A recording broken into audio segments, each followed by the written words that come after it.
Olá, tudo bem com você? Nós estamos meditando na Palavra de Deus em ordem cronológica. Agora estamos na carta do apóstolo Paulo aos Coríntios, capítulo 12. Como sempre, eu peço que você dê o seu gosto, partilhe esse vídeo com mais pessoas e vamos começar orando, falando com o nosso Pai. Meu Deus, o Senhor ouve a nossa oração, tenho certeza disso, porque nós dirigimos ao Senhor a nossa prece. Eu peço por essa pessoa que tem participado comigo nessa meditação, que o Senhor a abençoe, a fortaleça, a dirija e que os planos que o Senhor tem para a vida dela sejam cumpridos. Pai, abençoa abrindo nosso entendimento para que possamos compreender a Tua vontade, a Tua palavra, que é Espírito e vida. Amém. 1 Coríntios, capítulo 12, versículo 1. Acerca dos dons espirituais, não quero, irmãos, que sejais ignorantes. O comentário: dons espirituais. O Espírito Santo é quem dirige a igreja do Senhor Jesus e no desempenho da sua atribuição, ele manifesta seus dons de diversas formas.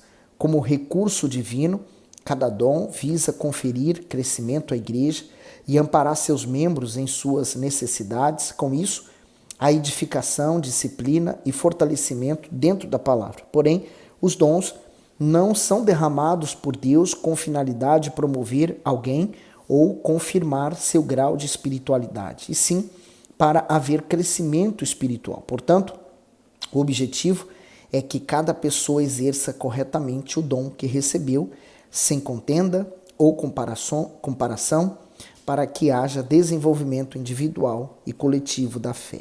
Então, são das tais coisas que Deus nos dá. Nós não nascemos com dons, mas é nos dado por meio do Espírito. 2. Vós bem sabeis que éreis gentios, levados aos ídolos, mudos, conforme éreis guiado. Portanto, vos quero fazer compreender que ninguém que fala pelo Espírito de Deus diz: Jesus é anátema. E ninguém pode dizer que Jesus é o Senhor, senão pelo Espírito Santo. Comentário: Jesus é o Senhor. Ninguém, senão pela ação do Espírito Santo, pode honrar e reconhecer a Jesus como Senhor e Salvador. A maior confissão de fé de uma pessoa ocorre quando ela se curva à sua autoridade. Muitos podem aparentar conversão ao Evangelho, apresentando boas palavras e boas obras, mas a verdadeira transformação é comprovada por meio da submissão integral aos mandamentos de Deus. Portanto, crer não é apenas confessar, mas também aceitar a Jesus como Senhor da igreja e da própria vida e manifestar ao mundo frutos de justiça. Então, o Senhor Jesus, não pode ser mais um nome na sua lista de nomes que você conhece, mas você precisa conhecê-lo pessoalmente. Por exemplo, ao presidente do país. Você ouve falar dele, vê ele pela televisão, revistas, jornais, na internet, mas é o único meio que você conhece ele. Outra coisa é você ir à casa dele e você desfrutar da presença dele, estar na presença dele, E você conhecê-lo intimamente, diferente. Então você conhece ele mais do que os outros. Então assim também é com Jesus. Tem pessoas que conhecem a palavra de Deus porque leu, sabe do nome de Jesus, mas não passa disso. Outra coisa é você ter uma intimidade muito maior com Deus. E aí está toda a diferença, E quando nós falamos assim, eu quero que você entenda uma coisa. O nome do Senhor Jesus foi a revelação do nome de Deus. Quando você tem esse nome, então esse nome passa a ser a coisa mais importante, o nome mais importante de toda a sua vida. 4. Ora, há diversidade de dons, mas o Espírito é o mesmo, porque é dado pelo mesmo Senhor. 5. E há diversidade de ministérios, mas o Senhor é o mesmo. E há diversidade de operações, mas é o mesmo Deus que opera tudo em todos. Mas a manifestação do Espírito é dada a cada um para o que for útil. O comentário: para o que for útil. Deus concede habilidades naturais ao ser humano, mas quando ele nasce do Senhor, isto é, quando ele é regenerado, recebe dons espirituais. Isso não significa dizer que, por causa desses dons, a pessoa deve ser exaltada sobre as demais ou tratada com mais dignidade que os outros. Pelo contrário, cada dom do Espírito Santo tem um único fim: atribuir glória ao Altíssimo. Ademais, a intenção divina é atender de igual modo às necessidades comuns da igreja. Então, quanto mais alguém recebe de Deus, mais deve servir ao seu próximo. E para isso deve se empenhar ao máximo. E o que menos recebe não deve se sentir inferior, entristecido ou desanimado, pois o doador é justo e age conforme a sua soberana vontade. Como cabeça da igreja, o Senhor Jesus tem competência para distribuir conforme a sua onisciência lhe revela. Então, é como um corpo, né? Todo o nosso corpo é útil. Eu preciso de todo o meu corpo, de todos os membros, de tudo funcionando perfeitamente para que eu seja feliz nesse mundo e continue vivendo, né? A saúde. Então, ele fala sobre a manifestação do Espírito é dada a cada um para o que é útil, né? Porque a pessoa, às vezes, ela quer, um exemplo, o Espírito Santo, mas apenas para dizer na igreja dela que ela recebeu, ou apenas para mostrar aos outros, ou um colega que recebeu, falar, eu também recebi. Então, o Espírito Santo ou os dons de Deus não vêm com isso, mas é para uma utilidade. Eu quero ser mais útil. Eu quero poder fazer mais para o meu Deus. 8. Porque a um, pelo Espírito, é dada a palavra da sabedoria, e a outro, pelo mesmo Espírito, a palavra do conhecimento, e a outro, pelo mesmo Espírito, a fé, e a outro, pelo mesmo Espírito, os dons de curar, e a outro, a operação de maravilhas, e a outro, a profecia, e a outro, o dom de discernir os espíritos, e a outro a variedade de línguas, e a outro a interpretação das línguas. Comentário? Pelo Espírito, para mostrar a diversidade dos dons, Paulo especifica algumas maneiras como o Espírito Santo age. Na particularidade de cada dom apresentado, vemos sua principal função, servir. Portanto, quem é salvo possui pelo menos um desses dons mencionados, a fim de contribuir espiritualmente com as demais pessoas e não para beneficiar a si mesmo. Isso deve ser enfatizado, pois muitos se apoderam dos dons para promoção pessoal, como aconteceu com Saul, que acreditou ser o dono da unção que recebeu para reinar sobre Israel. Mas sua ambição acabou levando à própria ruína. O mesmo ocorre com quem se aproveita dos dons espirituais por vaidade ou orgulho. Então, só aqui detalhando, né? Os dons que ele fala aqui, né? A sabedoria, a palavra, né? Do conhecimento, a fé, né? São dons. O dom da fé, por exemplo, Josué, me lembrei aqui. Josué ergueu as mãos e determinou que a lua e o sol parassem. O outro diz o dom de curar, de operação de maravilhas, profecia. E esse profecia não é uma adivinhação, não. A profecia é a palavra de Deus, né?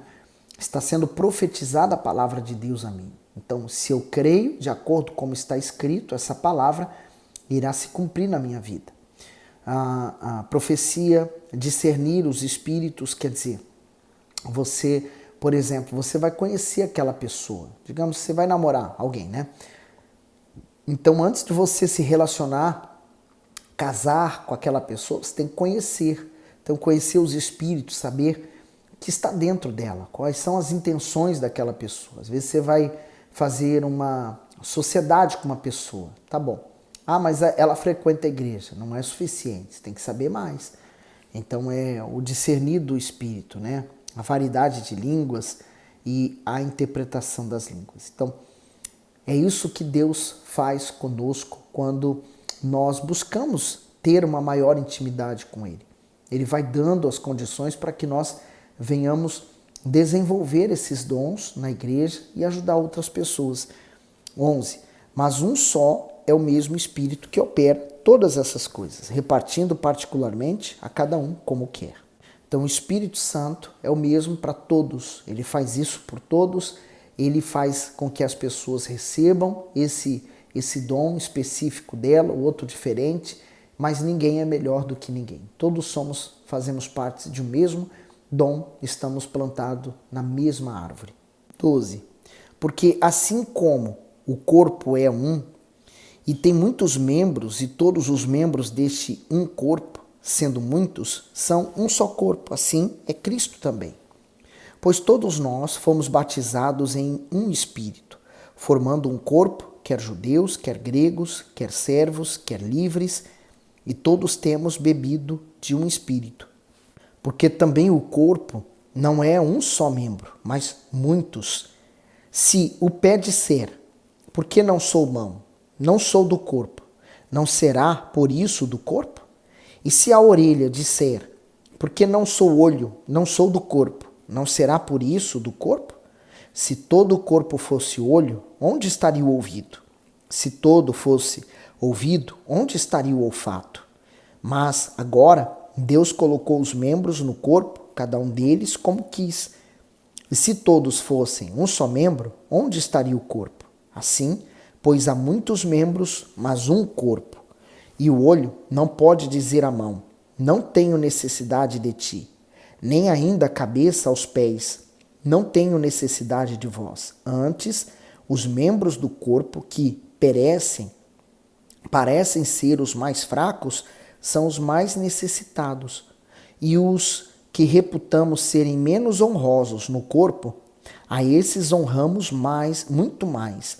E aos que em nós são menos decorosos, damos muito mais honra. O comentário diz assim: um só corpo e espírito. Segundo as Escrituras, a igreja é um corpo espiritual. Para ilustrar esse argumento, Paulo usa o exemplo do organismo humano. Assim como o sangue promove a vida, levando oxigênio às mãos, aos olhos, aos pés, aos rins e aos demais membros e órgãos do corpo, o sangue do Senhor Jesus nos dá vitalidade e une a todos que fazem parte do seu corpo. Dessa forma, assim como a beleza de um corpo está na sua proporcionalidade e na sua harmonia, a beleza dos membros da igreja espiritual está na sua união e no seu empenho em prol do reino de Deus. Não importa a diversidade de pessoas ou de dons, aqueles que se juntam à cabeça, que é Cristo, independentemente da cultura, da idade, da raça, da instrução ou do sexo, são batizados em um só Espírito. A partir daí, não apenas visam glorificar ao Senhor em si mesmos, mas também lutam para levar essa salvação a outros. Esses versículos aqui, eles são muito importantes para nós refletirmos sobre a nossa vida na obra de Deus, né?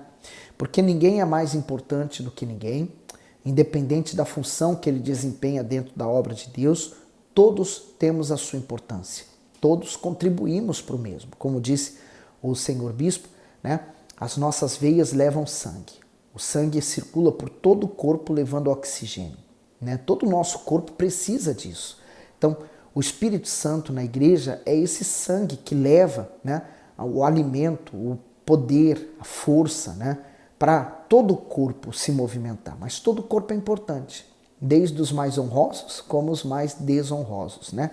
Então, ele fala sobre o corpo, né? Ele fala sobre as pessoas. Eu lembro de um testemunho que eu assisti em que uma senhora evangelista da igreja, ela foi ter com o senhor que era bruxo, mestre dos bruxos, ensinava outros bruxos, né?